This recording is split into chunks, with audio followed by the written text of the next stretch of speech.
Good morning, good evening, hello guys, it is I, Toby King. Welcome back to another TKWF Universe mode. Now, I apologize for the late upload for this episode. As I explained on my Twitter, I've been having constant crashes because I have a lot. I have like a big promo in the middle of the episode and it keeps crashing my episode. But I'm trying to get it done, I'm trying to get it out for you guys. But here's the World Title Tournament bracket currently. As we can see, Eddie Guerrero, Samoa Joe, Heath Slater, and Randy Orton have all moved on to the top 16. So this episode is, focused mainly on getting the next 4 matches done, and then moving the next 4 people into the bracket, so that we'll have like each corner of the bracket or each leg of the bracket will have one person moved on to the top 16.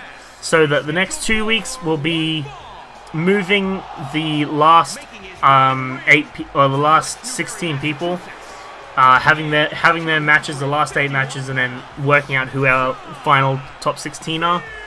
And then starting next month will be the top 16 matches, and then by the next pay-per-view, not Money in the Bank, which is the coming up pay-per-view in 2 weeks time, but the pay-per-view after that, that's when we'll have our world title picture and, crown our first world champion. Now, with that being said, at Money in the Bank pay-per-view, there will be no SmackDown Money in the Bank match. With the fact that there's no world champion to cash in on, I mean, it just makes no sense in my head to be like, yeah, sure, 100%, let's crown a Money in the Bank holder, because they're just going to be holding onto that briefcase for a few months until we crown our first champion. So it just makes no sense to have a Money in the Bank holder. So this Money in the Bank pay-per-view is primarily Raw based, with a few SmackDown matches hidden in between. I try making the pay-per-views like even numbers, like if it's a 8-match pay-per-view, I try to have 4 Raw and 4 SmackDown. But with all of the stuff that's happening on Raw lately, I've had so many Raw feuds to continue at the pay-per-view. Well, SmackDown, hasn't had many feuds come out of it just yet.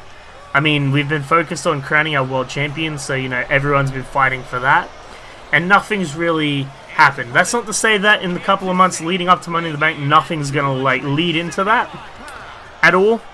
But at the same time,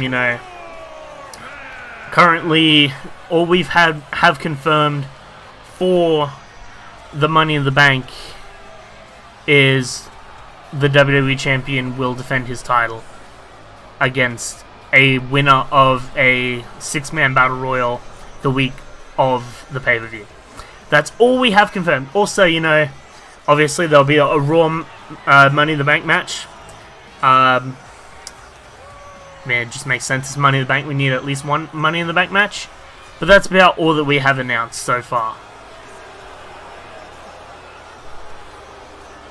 But for now, let's actually move into the actual matches that are happening in the show. We have Baron Corbin versus John Cena to open the show. Now, the crowd already cheering, "Let's go Cena, Cena sucks." This is going to be a good match. Oh, walked straight into a big boot there, John Cena did. Now, Baron Corbin taking the offense straight off in this match. The constant stomps, both of these people want to win that world title and they want to move forward in the tournament. But, it's going to be an interesting show here, nevertheless, between these two. And Baron Corbin, just taking the reins on John Cena now. I mean, this is big match John. Who knows what he could pull off in this match. But, Baron Corbin currently taking the offense. But Cena, just countered. He's picking Baron up now. And then Baron's fighting back. He probably should have kept Baron on the ground, because Baron's going straight back to his multitude of powerbombs. Multitude of Powerbombs indeed. It's probably going to be the name of this episode, Multitude of Powerbombs. Because that's basically what this match is currently. But, you know, Baron Corbin with the constant stomps, constant power bombs, you know, he's just taking reins in this match. Cena is trying to fight back now, but nah. Baron Corbin's back in the driver's seat once again. You know, Cena just can't find a leg to stand on in this match. He's just not managing to get anywhere with what he's trying to do, you know. And I feel sorry for Cena, you know. This is probably like one of his first, if not his first match, if you don't count the Money in the Royal Rumble match in 2K19. It's probably like his first match in the universe. I don't remember using him in any other matches. I may be wrong on that, so don't quote me. Oh! Well, Cena just reversed with the End of Days. Or just reversed the End of Days, I should say. And now Cena is firmly back in the driver's seat. But, oh! An attitude adjustment out of nowhere! And here we go. 1. And a kick out at 1. Baron Corbin has not taken nearly enough damage for the attitude adjustment to put him away just yet. And, oh, Corbin's back on the offense once again. Oh, but Cena back and forth here. You know, these two just... they're countering almost every move. It's amazing. And again, back to the multitude of power bombs. What an amazing... oh, and it knocked him outside the ring. This is an amazing opener to the SmackDown show. You know, what an amazing, you know, match for just the world title picture in general. You know, these two are putting each other through the ringer to try win this match. You know, countering each other's finishes, kicking out at one of each other's finishes. It's just, it's hectic. And then the multitude of power bombs, of course. Oh, but Cena stood up straight away with the no-sell there. But Baron Corbin not having any of it. He's back on the offense once again. Oh, Cena with the reversal there. And now Cena, oh, Corbin with the reversal. This is just amazing, guys. Like, these two are going toe-to-toe. I'm losing my voice. I'm that excited about this match. Also, I've tried recording this match 3 times now, but it keeps crashing every time. So let's hope that it doesn't crash this time. And I am losing my voice. Oh, reversal again from John Cena. Cena back on the offense again. Oh, what is he going for here? And a gut-wrench power slam. And now Cena taking the driver's seat back. These two have been back and forth this entire match. And, you know, rightfully so. These two want that world title. And they want it bad. And now, hip toss there from Baron Corbin.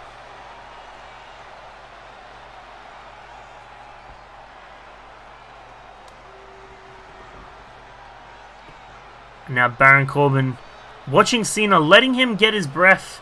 You know, a show of sportsmanship in this amazing match before knocking him straight back down again.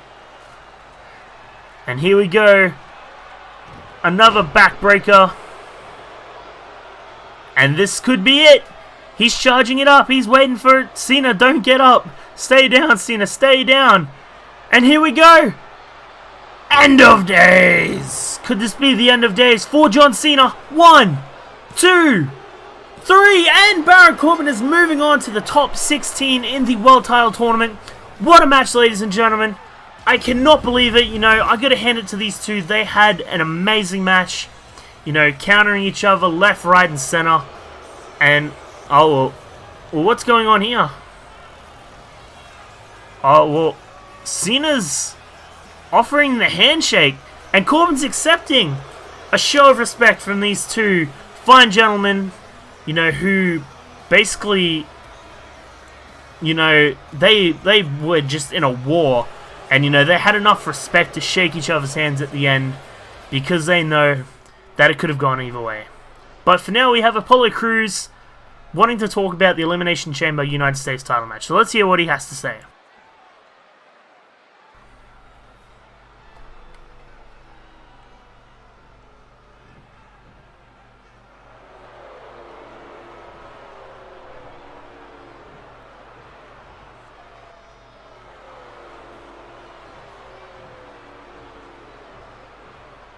Okay, well, while that is true, the match did end in a double countout at the Elimination Chamber when we were trying to crown our first United States champion. We still don't have an official United States champion because, well, these two ended in a double countout. But now Apollo Crews is saying that Buddy Murphy couldn't beat Apollo Crews one-on-one in the match. That's why he had to resort to trying to get a countout victory and failed getting back into the ring, making it a double countout, which I don't remember it that way. I remember these two were brawling outside the ring, and then they just both missed the 9 count. So, if I remember correctly, actually, Buddy Murphy was trying to put him through the announce table, which is what, caused them both to be on the outside of the ring. But, let's hear what Buddy Murphy has to say on this subject, because I don't agree with Apollo Crews.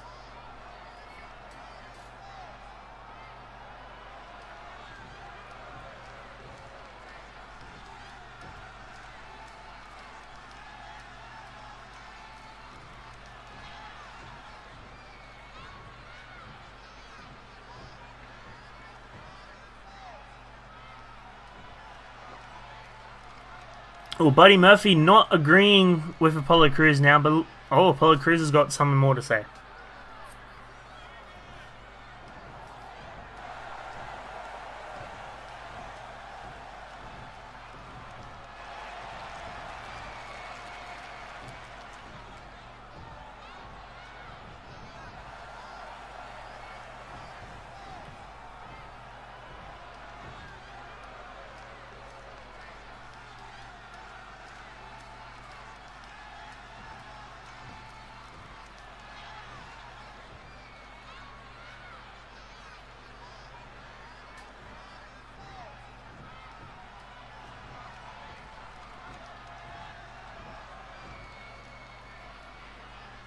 Oh, interesting. A best 2 out of 3 falls match. Will Apollo Crews accept this?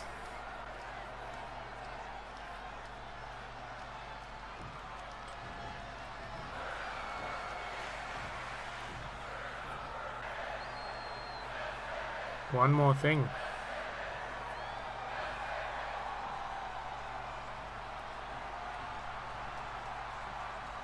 Oh! And Buddy Murphy just took Apollo Crews to Dick Kick City. Well, I got to agree, the general manager and I did agree that these two... Oh, and it seems like we've got an impromptu match out here. Can we get a ref out here to, sort this out?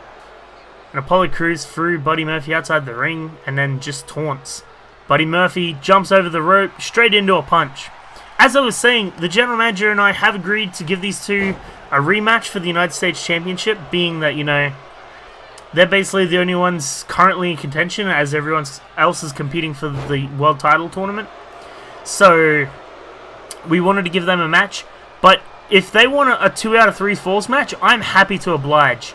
That would give us a definitive winner. No double count out wins, no nothing. Oh, and what a knee to the face there by Buddy Murphy. And Apollo Crews with the flip there. These two are just brawling. Can I get a ref out here to sort this out? I mean, really, come on, guys. This is not a match that was meant to happen tonight. This is an impromptu match. And, this is just a brawl, basically. You know what? After, we get this sorted, I'm adding in a no touching clause to the title match. If either of these two touch each other, then the other person automatically wins the United States title, leading into Money in the Bank. So, can we get a ref to sort these out and break these two up, please? And, alright, well, the ref is trying to break this up now. We got one outside the ring, and Buddy Murphy, still trying to hit Apollo.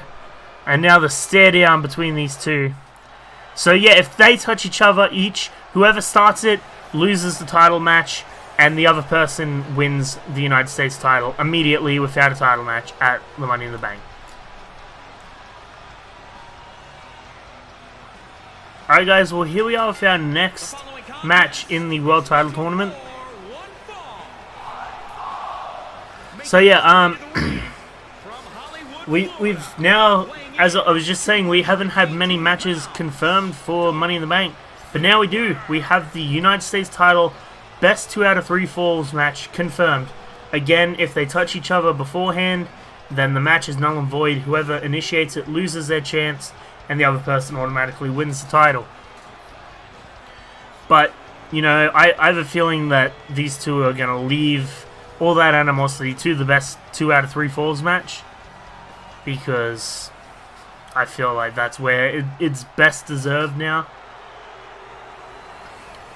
But poor Apollo being taken to Dick Kick City by Buddy Murphy. And well, here we are with our next world title match, as I explained. We have Dolph Ziggler taking on Gentleman Jack Gallagher.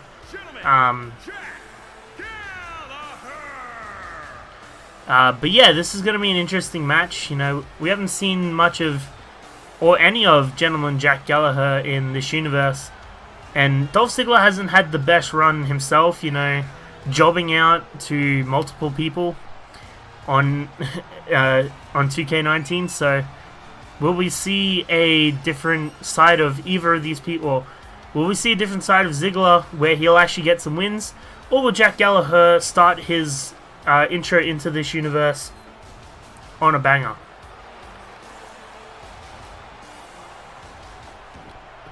And alright, well, Ziggler tried starting the match by catching Gallagher off guard. Didn't really work out for him too much in that aspect.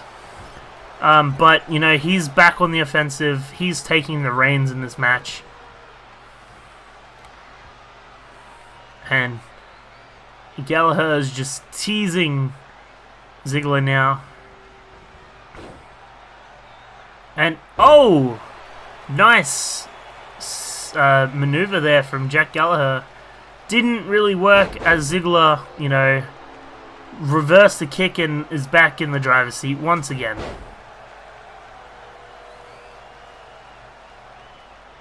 And, oh, a jumping elbow there from Dolph Ziggler. I'm sorry about that, guys. I am losing my voice after that Baron Corbin match. So it's good that this match isn't as hype. I mean, it's still hype. It's a world title tournament match. Of course it's hype, but it's just not as hype as the Baron Corbin Cena match was, so I can rest my voice a tad bit before the rest of the matches. But again, yeah, as I was saying, Ziggler not having the best run in 2K19. You know, Gallagher making his debut here tonight. Not showing too much initiative in dealing with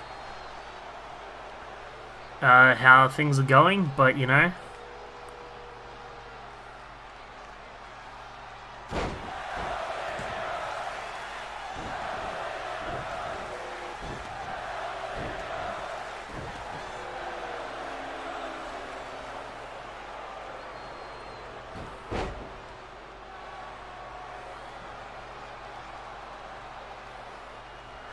And the crowd was just getting behind Ziggler, but then Gallagher took the reins again. But oh, and well, we just had a multitude of powerbombs from Baron Corbin. Now Dolph Ziggler's throwing a few in. Oh, a nice body splash off the top rope there. And oh, a nice reversal with a powerbomb of his own there from Jack Gallagher. I don't know what Ryder was going for. Was he going for the Famouser or the Unprettier, whichever you'd prefer?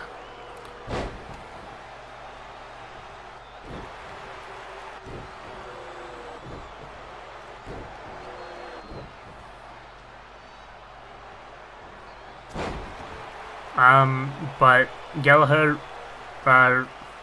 turned it into a powerbomb. But unfortunately, you know, Ziggler got back and took the offensive once again. And Ziggler basically taking the reins here.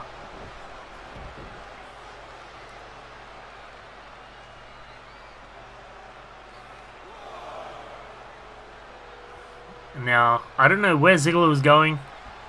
Oh, and another one! Jack Gallagher with another reversal to Dolph Ziggler now. And the hair physics of Dolph Ziggler just flying all over the place now.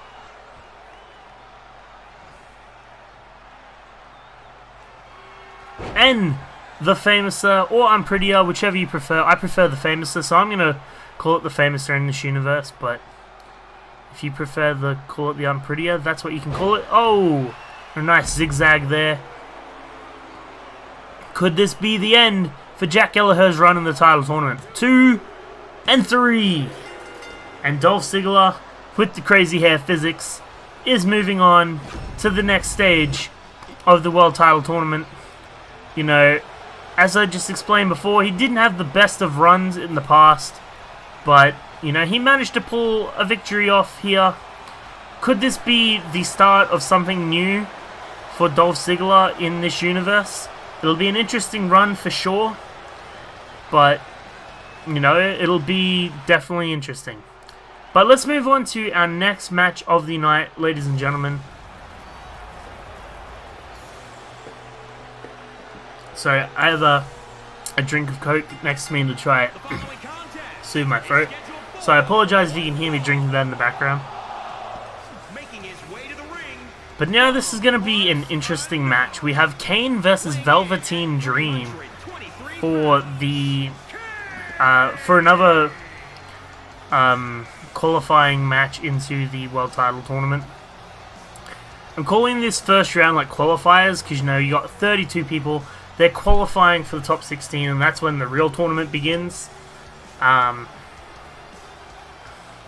So yeah, it'll be an interesting showing there of what we can do. But yeah, Kane versus Velveteen Dream is going to be a very interesting match here. I mean, Kane, former, you know, 4 or 5-time world champion, I believe. That's a bit exaggerated. He may only be a 2 or 3. I don't know. In TK's WF, the TKWF, I don't even know the name of my own promotion anymore. In the TKWF, he hasn't done too much other than tackle all 3 Lucha Warriors at a pay-per-view and lost. Oh, but Velveteen Dream. Oh, well, it looked like he was gonna break up and then run out of the ropes, but he decided to just taunt Kane with a nice fake out. But still, he managed to take the offensive anyway. Again, Velveteen Dream is part of the Dream Team. They didn't quite make good in their match against the Lucha House Party at Elimination Chamber for the tag titles. So could Velveteen Dream have more luck in the World Title Tournament than he did with the tag titles? I mean, the Dream Team is still a team, don't get me wrong. You know, they're basically, you know, they're the Dream Team.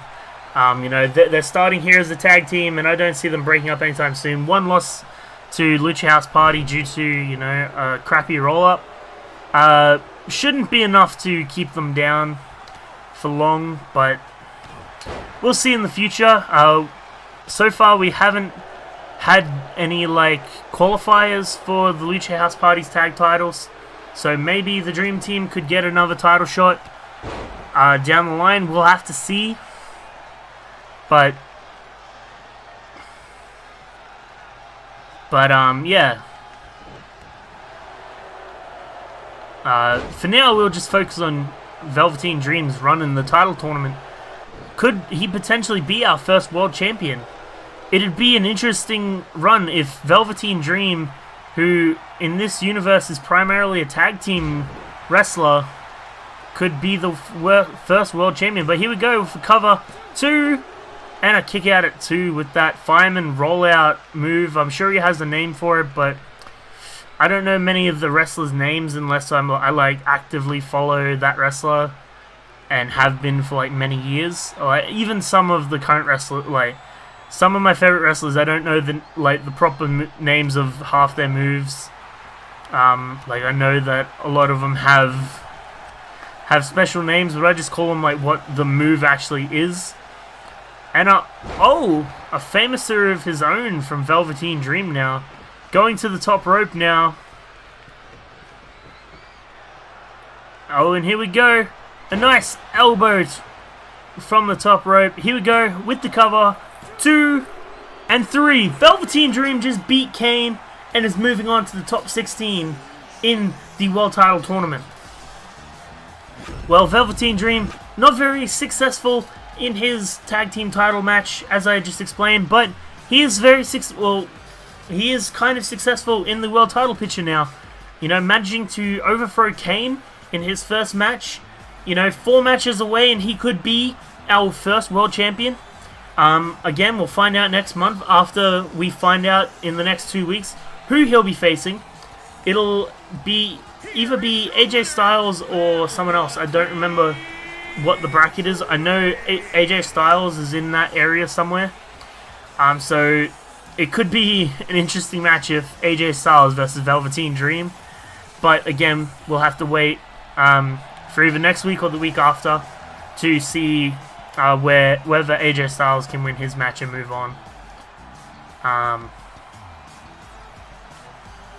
But for now, let's move on to our main event of the evening, the final match in the World Title Tournament for the first, half of the tournament, or the first half of this round, I should say.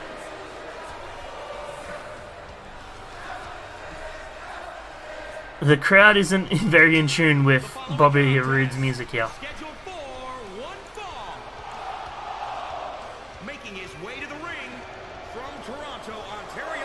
And I should just mention, yes, his name is Robert Roode in this game, but I will forever always know him and call him as Bobby Roode,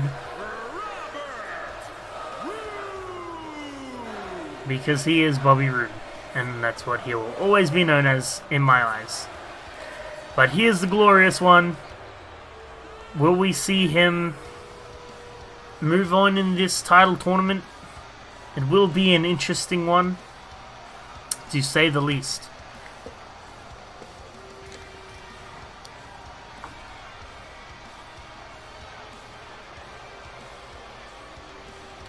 But yes, we're gonna have Bobby Roode, not Robert Roode, versus Kofi Kingston in this match, and then we'll have our first 8 for the top 16 declared, and then the next two weeks we'll work out who moves on to face those people in the ladder.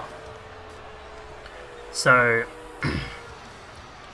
yes, I hope I've fully explained that. I've mentioned it like 20 times now.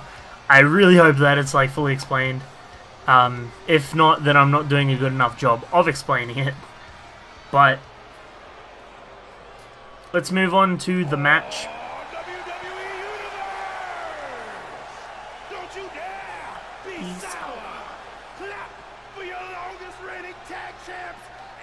Feel the power.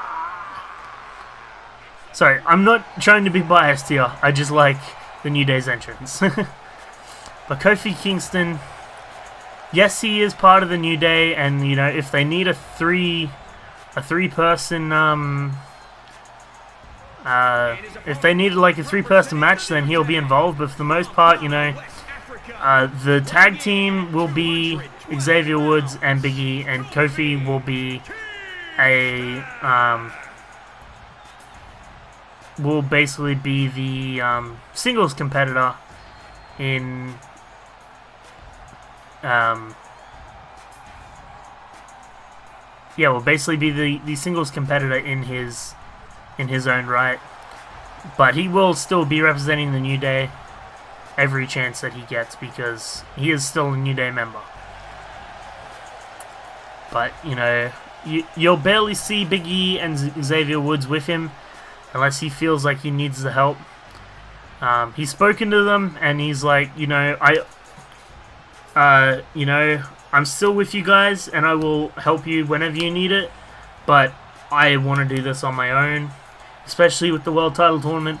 So they said, yep, you know what, 100%, we agree, we've got your back if you need us, but we'll sit out on the sidelines and you can do this your way.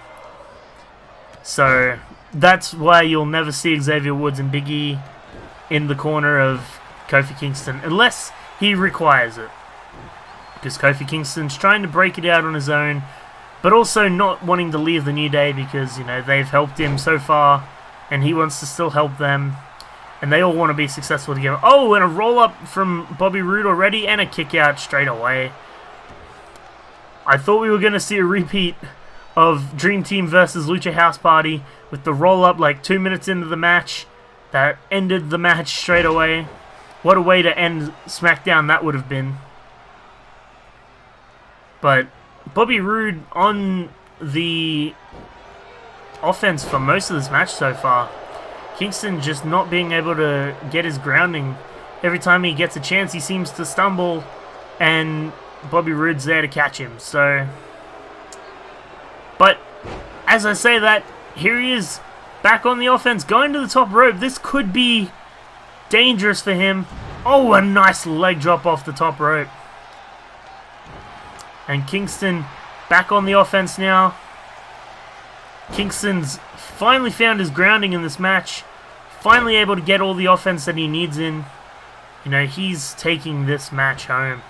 And now he's just taunting Bobby Roode like, come on, this is all you're going to give me in this world title tournament? Like, Kofi Kingston seems to have a new attitude in this universe where he thinks that he is the God-given right to the company, and, you know, he feels like he's unbeatable. And I feel like, you know, we need Bobby Roode, or someone at least, to knock him down a peg. Maybe even the New Day members need to, you know, help him realize that, you know, he's not all that in a bag of chips. I feel really old for using that statement, but I couldn't think of another word, another phrase at the top of my head. Oh, and glorious. That was not glorious, because you taunted enough to give Kofi some recovery time. And a snap suplex into a cover, but a kick out at one. I don't know why I paused halfway through that sentence. Oh, and the boom drop. And now Kofi. Oh, Kofi's getting ready for it. We know what's coming up next. Trouble in Paradise. The Trouble in Paradise. Could this be it? Oh, too close to the ropes. But the ref didn't see it. His hand's under the rope. What? Oh, but he kicked out anyway. I can't see it from this angle. The ref may have been able to see it from a better angle, but it looked like his hand was directly under that rope on my angle of the camera. Again, it could have been either way. It didn't end the match, so it doesn't really matter. But here we go. 1, 2, and a kick out at 2 again. It's just not enough, Kofi. You need to do a little bit more damage to him here. You know, Bobby Roode fighting valiantly to try stay in the spot after Kofi's like, you know, is that all you got? Bring it on. Like, you know, this is a title tournament and you're not showing me that you want to win it. And I don't know what Kofi was doing there, but he completely missed.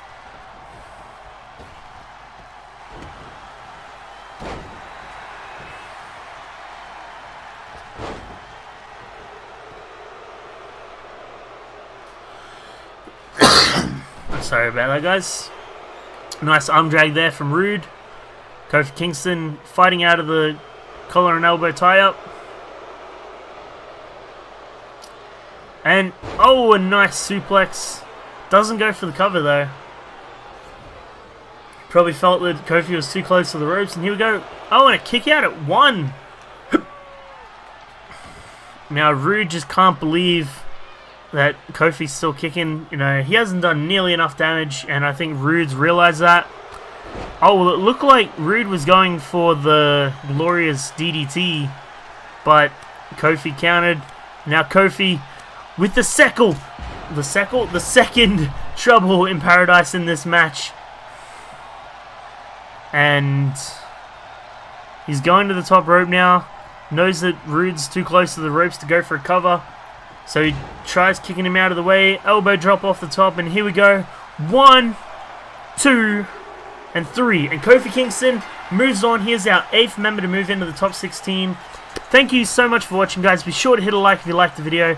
Hit subscribe and bell if you want more content from me. And we'll see you next week, where hopefully I don't have any more editing issues and everything's up to date and on time.